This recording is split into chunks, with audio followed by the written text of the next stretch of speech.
Welcome to the Education Marketing Leader podcast with Chris Raposo. If you're looking to dive into the latest industry insights, draw inspiration from education success stories, or just want to sharpen your marketing skills, you're in the right place. Here, we bring you a diverse range of voices from experts and leaders in the field, offering you a unique blend of professional development and practical strategies. Whether you want to understand your audience better, stay updated with the latest tech trends in marketing, or expand your professional network, we've got you covered. So while you're driving on your morning commute or winding down after a busy day, let's explore the dynamic world of education marketing together. Hello everyone and welcome back to another episode of the Education Marketing Leader with Chris Raposo. Today my guest is Melissa Allen. She is the director of UF Online, and today's topic is what it takes to run the nation's top online bachelor's program. Melissa, welcome to the show. Chris, thank you so much for having me. We are just so proud of what you've been doing as a Gator, and you just represent so much of what UF Online is about, and I'm excited to dig in, talk to you today, and see where the conversation takes us.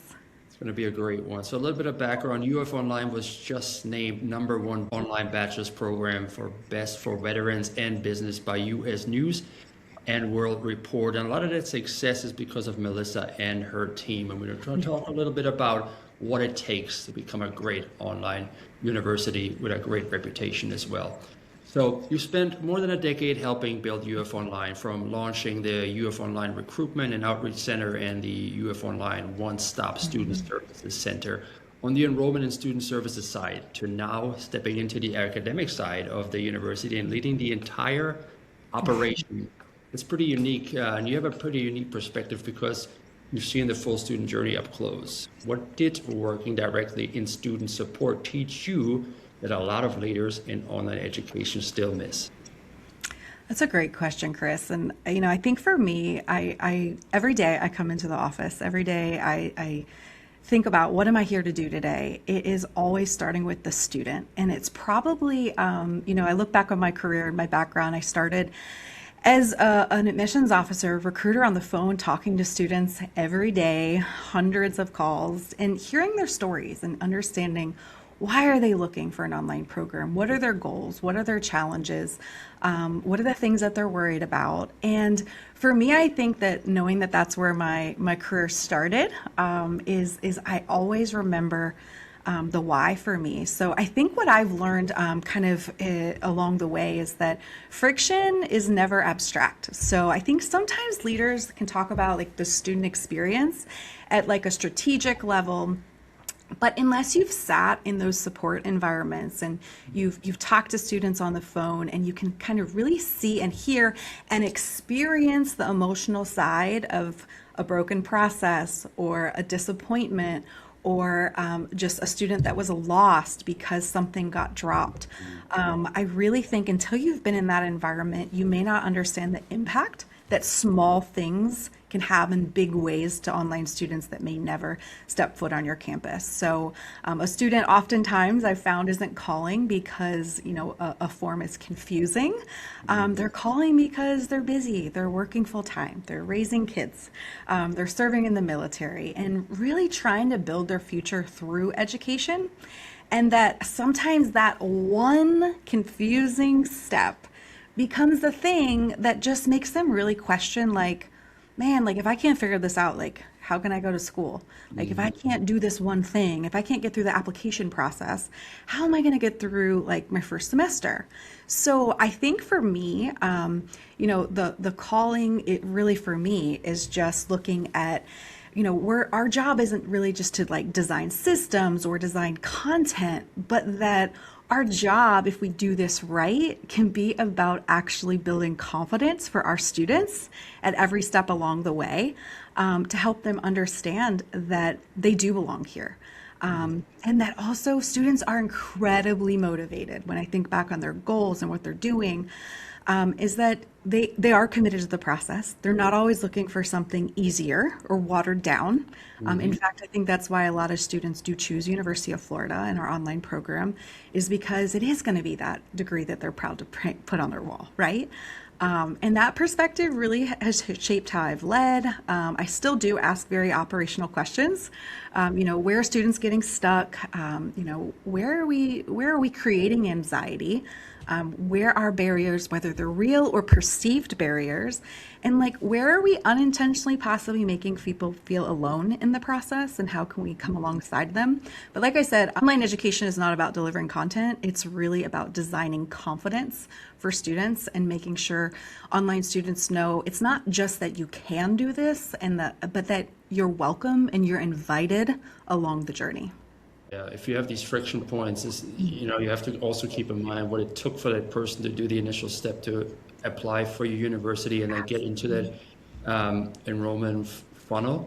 There may be, outside barriers that they thought, okay, I have a family, I can't make the time to go to school, or I have a job that doesn't pay as much, I probably can't afford going to school in the first place, right? And if they finally take that step to apply and then just try to get to your online university, and if they stumble again, then they may as well, they think, okay, maybe this is just not the place for me, and I'm just going to give up and go back to my job and where it's comfortable. A lot of universities say that they want to grow online enrollment, but internally they still operate like a traditional institution. At what point does an online university stop being a website with classes and start becoming an actual modern student experience operation? Well, you said the word comfortable. I think really institutions that are serious about this get comfortable being uncomfortable.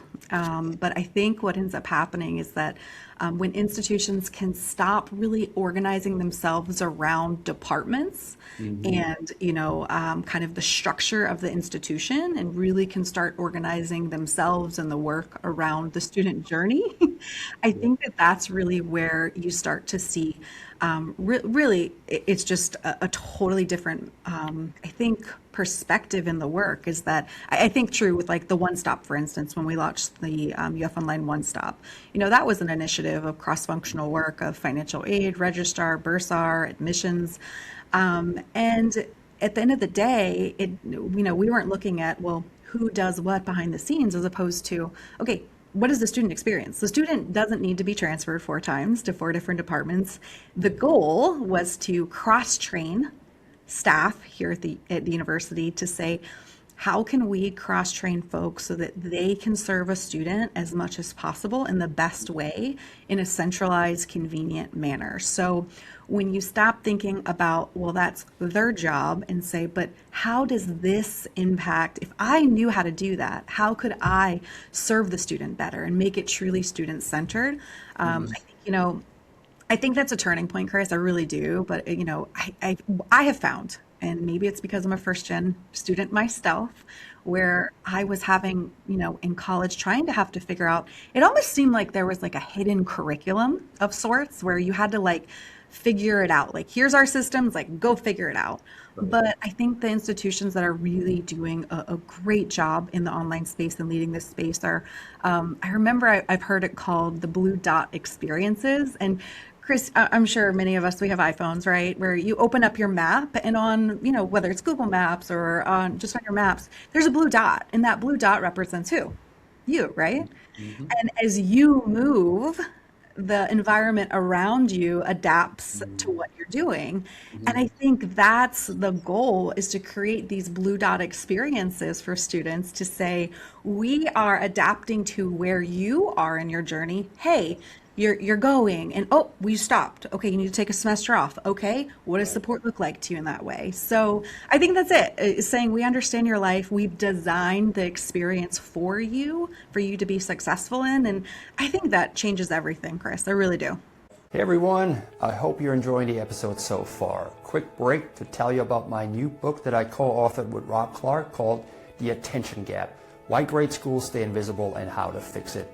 We wrote it for higher ed marketers, enrollment leaders, and anyone trying to reach students in today's noisy, scroll-happy world. It's built from 130 plus episodes and conversations with higher ed leaders from this show, plus Rob's experience growing That Tall Family to over 4 billion views online. You unpack why the old marketing playbook isn't working any longer and what you can do about it instead to fix that.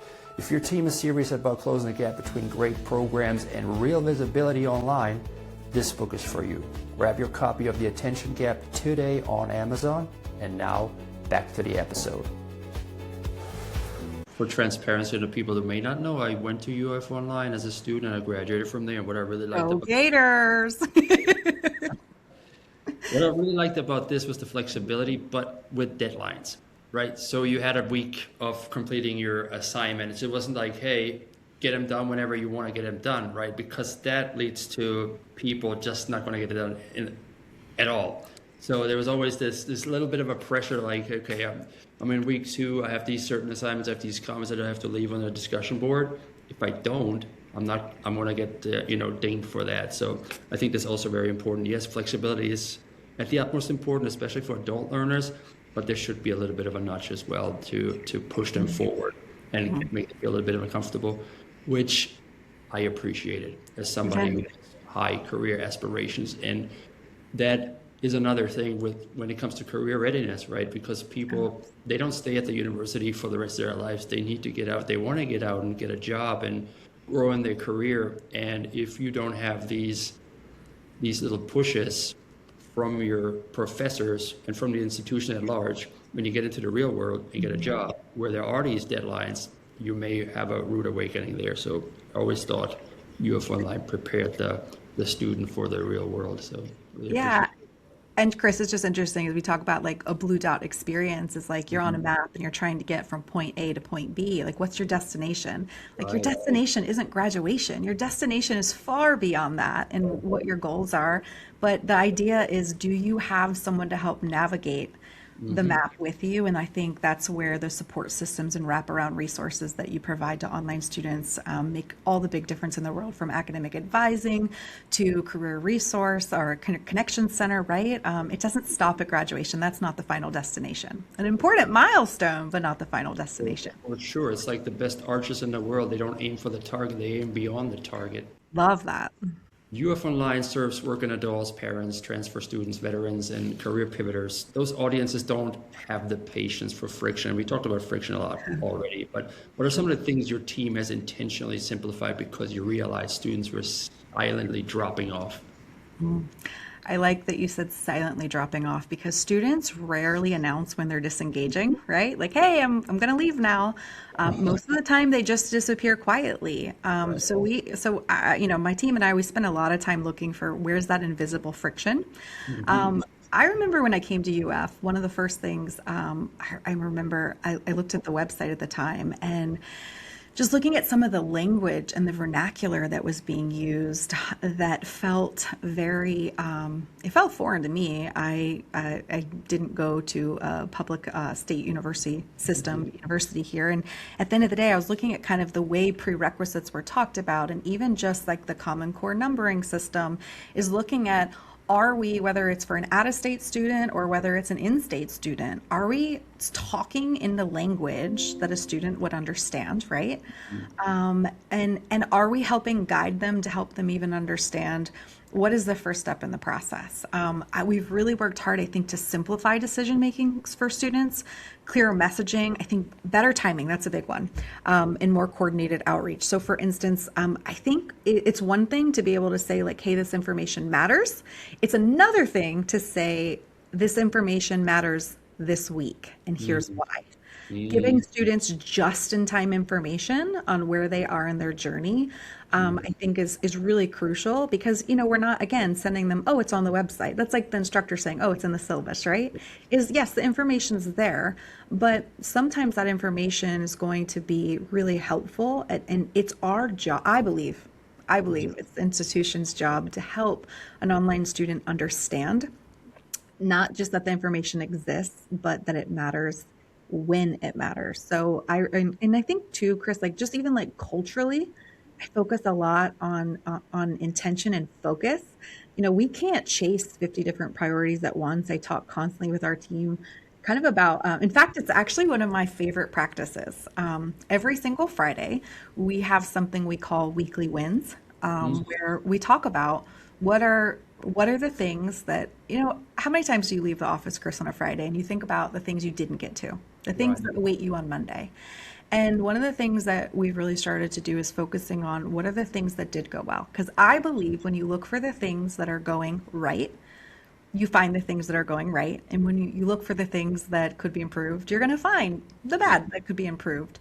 So I have intentionally kind of told my team, like, our job is to be a critic of the process. And our job isn't to protect the status quo, but our job is to think through how can we guide a student from point A in their process from the time they raise their hand to the time they're, whether that's creating simpler language on a website or creating application checklists or my goodness, even just like I remember one of the things that really we dug into was we were looking at why are students being denied if they're just missing like one course and they just didn't know about that one course.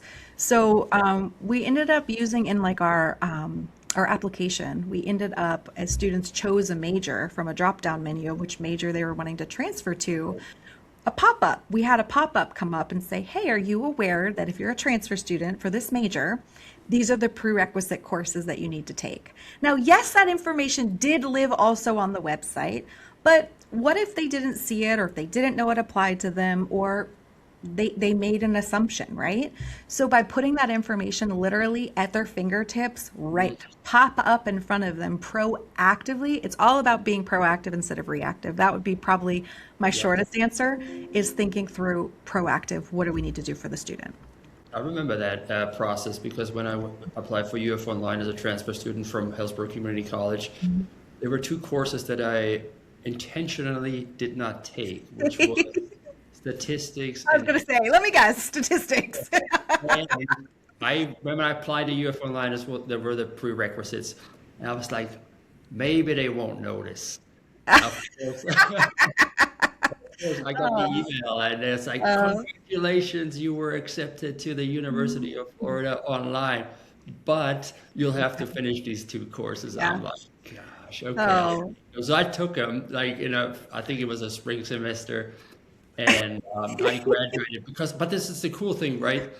I didn't want to take the courses, but when I was accepted to UF Online, I really, really wanted to be a student at the University of Florida.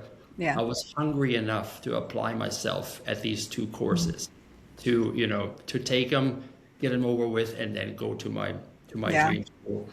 And another thing you mentioned is keeping the students engaged throughout the process. And I think you all doing a wonderful job.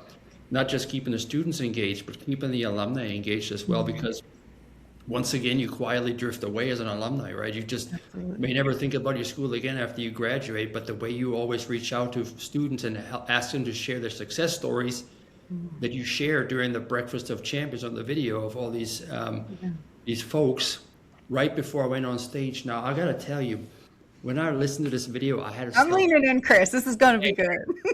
I'm starting to get emotional. Listen to these people. I'm like, oh my God, I have to go on stage in a minute. And I'm like, oh, I should probably stop listening now and not look at the screen anymore, right? But it is moving, right? It's moving. It's like, and that's how I know I'm working in the right industry, doing the work that I love. But it is because I think that's my biggest thing that I will, no matter where my career takes me, is that for me, a student is not a dot on a chart, a number. I know that it's life-changing. I myself saw the impact that education made in my life, but ultimately, elite operations aren't really built on, I don't think they're built, when I look back, I don't think that what we built here was because of one giant breakthrough.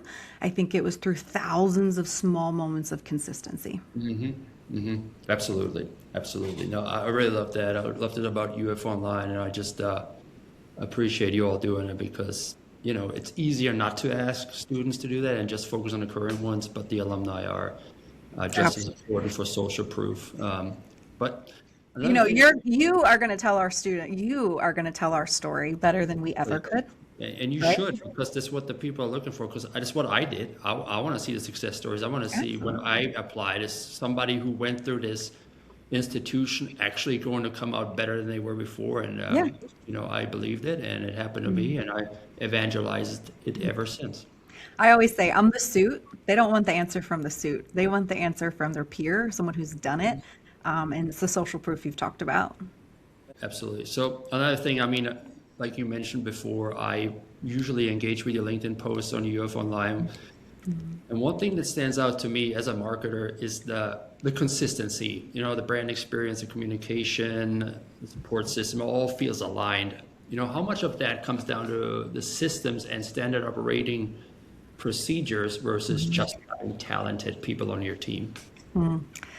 Yeah, I mean, I think the answer here, as you probably can imagine, is it's both, right? Mhm. I always tell my team, like, standard operating procedures, SOPs, they're not sexy, but Mhm. man, when you're building them, right? But man, when it creates trust and consistency, that's really where it's at, because consistency, Chris, doesn't happen just because people care more, right? You can have the best intentions, but in terms of impact, when expectations are clear, when communication's aligned, and teams know what excellence looks like. I've always said, we always like to talk about. I played soccer my whole life. I have an athletic background, and growing up, I always liked a goal to reach towards, right? To say that you've accomplished something. But I've always taught my team, and it's probably been instilled in me, is that goals are definitely what winners like, but those that like to win consistently like systems. And so I'm a systems thinker, I'm a systems person, and I create systems so that we can have excellence over and over and over. So I think the best systems, at the end of the day, they do create space for humanity, not less, because when chaos decreases, people Mhm. have more capacity to coach students, to collaborate creatively, and to solve real problems because they have structure and infrastructure and they know what to expect. So I think accountability also is a huge part of it. You can have systems, you can have people, but if you don't have accountability, and I don't think accountability is a bad word. I think actually healthy accountability, it's not punishment, it's clarity. And it's Yep. saying, we owe our students that consistency, and we owe each other the follow through, because that's how culture becomes sustainable, Chris. That's absolutely right. Yeah, accountability is key to success and systems as well, because we're talking about the recent number one ranking of UF Online by US News and World Reported, but that wasn't the first time UF Online was ranked number one. And because of those systems, you continuously build on that success and keep crushing it in the ranking. I always say, though, I really do say that, what makes our program, one of the best is our students. And I Hmm. think we constantly are asking, how can we do this better? How can we Yeah. improve? And that's what keeps me excited every day coming back to work. And yes, we talk a lot about the students, very important. Also the faculty, though, the real world practitioners. I'm telling you, when I went through Yeah, it, I took a minor in business and I took a summer at Wharton Business School, yeah. and I took an entrepreneur class. And the teacher had the foresight of bringing a successful entrepreneur, usually a UF graduate, in for a presentation every single class. Like, oh my gosh, how impactful is that? That you have somebody there who went through this school and is now a successful business person, an entrepreneur, right? Like having this or having people that run their own PR agency as PR professors. I like it a lot more because they're on the beat of what's going on right now in the industry, and they're not just teaching from a textbook from 10 Yeah. years ago. Yeah. I mean, I think the faculty, I think there are three things when UF Online launched that really from the beginning, three decisions that really set us on the path where we are now. And that was, and I'm so grateful that those decisions were made this way, is that it would going to be the same exact degree the students were earning for, same rigor, same faculty that are teaching on our campus. But then also that third decision is that we were going to invest heavily into academic advisors, because Mm. the faculty change from semester to semester, and they're amazing, just like you said. But the academic advisor, having the same academic advisor semester after semester, is a consistent guide for that student. But at the end of the day, I mean, Chris, you shared how your academic advisor played a part in your story. But I think that investment in saying, listen, we're going to keep those ratios to a gold star standard, truly, of what the industry says is what best looks like. Yeah. That's something, no matter how much we scale, we will continue to scale those resources to make sure that students get that support, from the Yeah. first semester all the way till they graduate with their academic advisors. So I agree with you, faculty, advisors. But at the end of the day, again, it goes back to, like, why are we all here? To That's help right. the students succeed. Yeah, don't get me started with those advisors. You did. Now I have to talk about it because Yeah. it was so good. Bridget Dunbar. So I checked in with her at the beginning of every semester. She ran a degree audit for me. But the good thing about her was she also advocated for me. There was a class at Warrington Business School that I wanted to take that was only for business majors. This was writing in business, or business writing. And she said, no, you can't get in there. They're not gonna allow you. It's business students only. And I said, okay. But I knew that you could bend the rules a little bit. Yeah. So I kept monitoring that those seats to be filled. And you know how it is, right? When you have this 2 days of drop classes where you can drop Yeah. when you sign up, and all of a sudden there were 2 seats available. And I said, hey, Bridget, Here's my chance. by the way, there are 2 seats here. I would hate for them to go to waste. He said, okay, let me reach out to the business school advisor again, because you already reached out to that person twice. And then she said, hey, I got you. And I said, thank you. You And know I what got- though? I You got wanted into it. You wanted it, and you looked at it, and you found a way. So that's the reason awesome. why is because I worked at a law firm at the time, and business Yeah. communications was key. And I was like, I really need this class. I know I'm from a communications school where I should get a lot of communication and writing classes, but I want a business writing class. How was the And course? yeah, it's How was it? business writing. Dr. Anthony Coleman was the professor, and he was so good and so polished. I was like, oh, this guy is great. So I really took it, and yeah. And another thing I always say to students is build connections with your professors. So I send an email to every professor at the beginning of every semester, Did introduce you really? Yes, I did. And I then love that. at the end of every semester, I thanked them for for taking the time to teach us. And these people appreciate that so much. It was like, oh man, thank you so much for the note. It's because of students like you that I keep doing what I'm doing, because it's a thankless job, but sometimes you just have to recognize them as well. So Yeah, that's awesome. And sometimes that one can make all the difference in the world. That's does. awesome, Chris. it does. So we talked about online education. Sometimes you have the people in the camp of we've always done it this way, who just think that online is just not as good as on campus. What are some assumptions about online students that university leadership still gets completely wrong in 2026? Yeah, I would say the first one is that, and I think I touched on this earlier, but I think the assumption is that online students are looking for something quick, fast, and easy. And I have not found that to be true in my experience. I have found the students that are coming back, especially non-traditional students who are coming back later in life and like, hey, there's a reason that I want this. I'm not doing this because this was expected of me or because, my family wanted me to do it, but they are often doing it because they have a very clear motivation, and that they're in it not just to get the sheet of paper and diploma at the end of it, as opposed to what am I going to learn so that and how can I apply it into my career and what I'm doing. So I think that's the first thing, is that I think sometimes people assume they want quick, fast, cheap, and easy. And I think students want quality, and that they want to really be in an environment where they're going to learn. So I also think, though, the institutions underestimate how sophisticated online students are as consumers and as decision makers.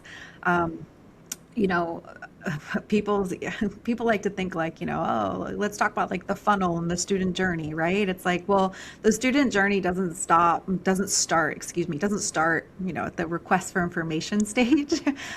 People, still talk about online education as if they're just like looking for an easier experience. And I think at the end of the day, let's look at what students are doing. They're going online, they're looking at YouTube, they're reading Reddit, they're putting things into ChatGPT of like asking questions. They're going online, getting reviews. What are alumni saying? What are students saying? That social proof is, and I said it before, is like, our students tell our brand story better than we do.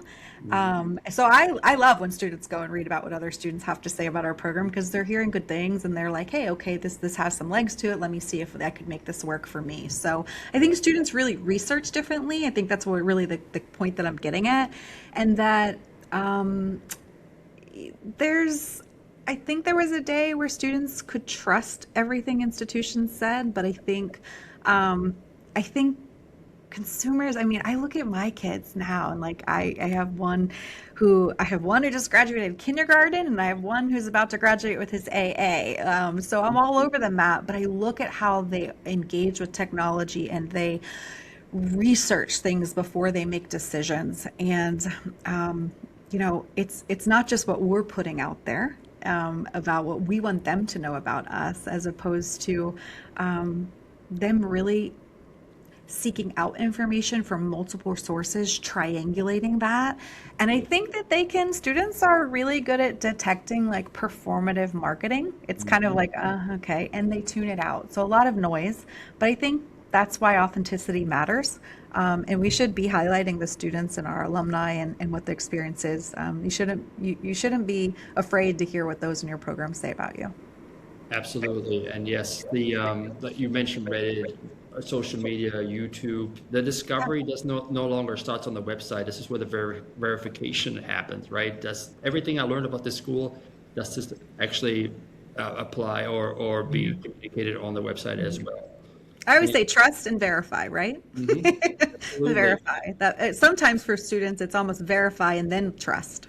You're right, exactly. But then you have to deliver with the website as well. The user experience has to be on point, and it was. Absolutely. And when I looked for different schools, because I looked at different institutions within the state of Florida, and the layout and the user experience and the ease of use was amazing at UF Online. That's why I was able to apply. So that's awesome to hear. That's awesome. We spend a lot of time doing just that.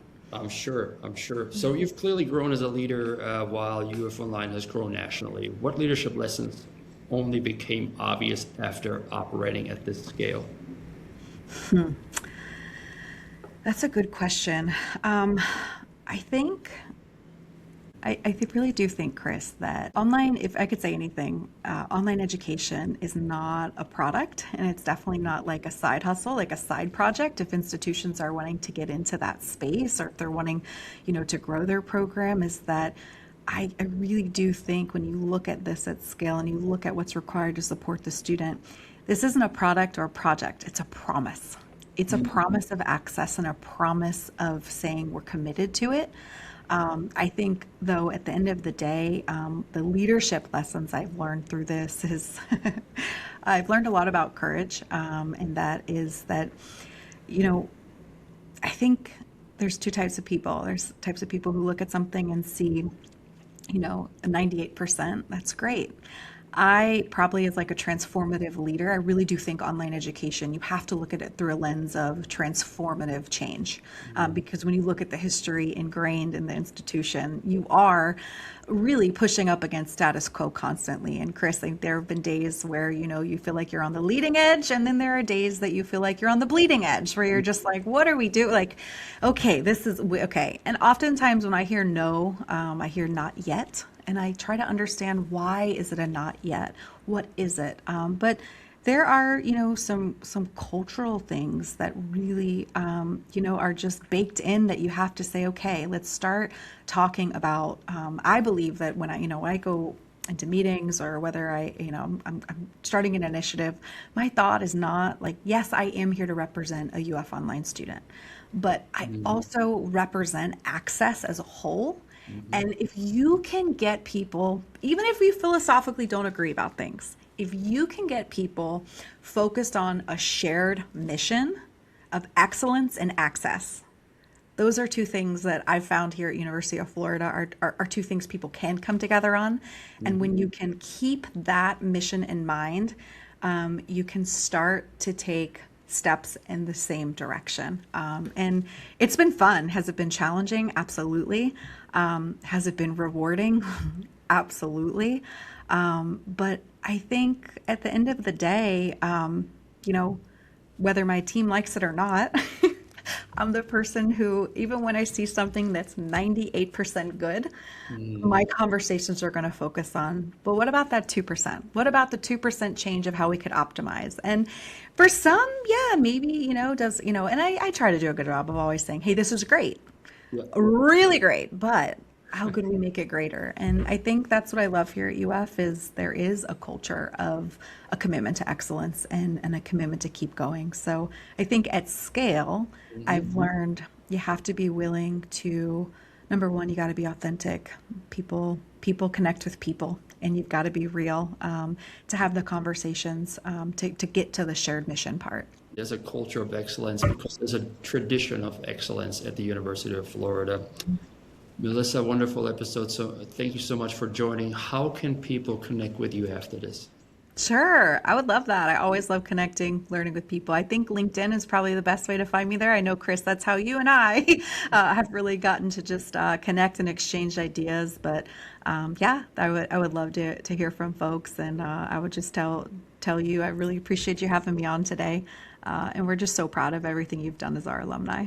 Well, I appreciate you being on. Thank you so much for joining the show, and I see you next time. Absolutely. Bye, Chris. Take care. And that's a wrap for this episode, everybody. Thank you so much for tuning in to Education Marketing Leader Podcast this week. If you enjoyed this episode, be sure to share it with your friends and your network. And if you ever thought about starting your own podcast, now that you listen to one and you got inspired, reach out to me via DM. We'd love to help you launch your own. We'll take care of everything for you, the scripting, the strategy, the editing, the distribution. All you have to do is show up, connect with your audience, and build your personal brand. So if you're ready for it, let's chat. And for everybody else, we'll see you next time at the Education Marketing Leader Podcast. Take care, friends.